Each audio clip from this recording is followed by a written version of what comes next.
جہیز لے جاؤ لڑکی نہیں جائے گی۔ کئی سال ہوئے ایک شادی میں شریک ہوا۔ شادی ایک سیاستدان اور سرمایہ دار کی بیٹی کی تھی اور ان کی صرف ایک ہی بیٹی تھی۔ ایک بڑی جائیداد کی اکلوتی وارث تھی۔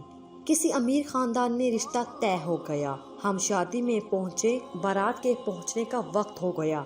ایک وسیع و عریض پنڈال سجا ہوا تھا۔ کھانے اور بیٹھنے کے ساتھ ایک تیسرا بہت بڑا پنڈال بھی تھا جس میں جہیز کا سامان رکھا گیا تھا۔ خیر بارات آ گئی۔ لڑکی کا والد بارات کو لے کر سیدھا جہیز والے پنڈال میں چلا گیا اور لڑکے والوں سے کہنے لگا کہ آپ لوگ سامان دیکھ لیں کہ کوئی چیز کم تو نہیں جو آپ کی طرف سے مطالبہ کی گئی ہو اور یہاں نہ ہو۔ ہر چیز کے ساتھ ایک پرچی لگی ہوئی تھی کہ لڑکے کی پھوپھی کی مانگ، خالہ کی مانگ، فلاں فلاں کی مانگ۔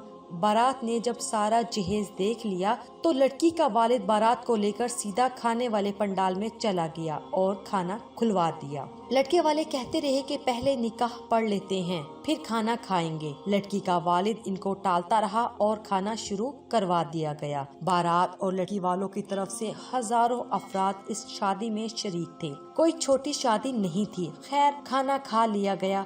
فارغ ہو کر لڑکے والوں نے پھر کہا کہ نکاح خواہ کو بلائیں۔ لڑکی کا والد بار بار پوچھتا رہا کہ جہیز پورا ہے، آپ جہیز لادنا کرنا شروع کریں۔ اب لڑکے والوں کو بھی کچھ گڑبڑ محسوس ہونا شروع ہو گئی اور ان کا نکاح کروانے کا اصرار بڑھتا گیا۔ لڑکی کے والد نے لڑکے والوں سے کہا کہ کھانا آپ لوگوں نے کھا لیا ہے، جہیز آپ کی طلب کے عین مطابق پورا ہے، وہ آپ اٹھائیں اور چلے جائیں۔ لڑکی کی آپ کو ضرورت نہیں، سو وہ آپ کے ساتھ نہیں بھیجی جائے گی۔ اور ایسا ہی ہوا۔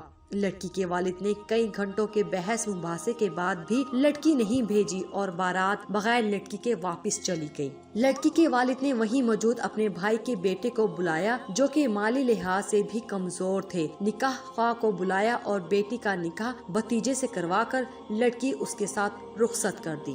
جہیز ایک لعنت ہے۔ اگر آپ کو ہماری کہانی اچھی لگی ہے تو پلیز ابھی ہمارے اس چینل کو ضرور سبسکرائب کر دیجیے، ویڈیو کو لائک کیجیے، شیئر کیجیے۔ شکریہ۔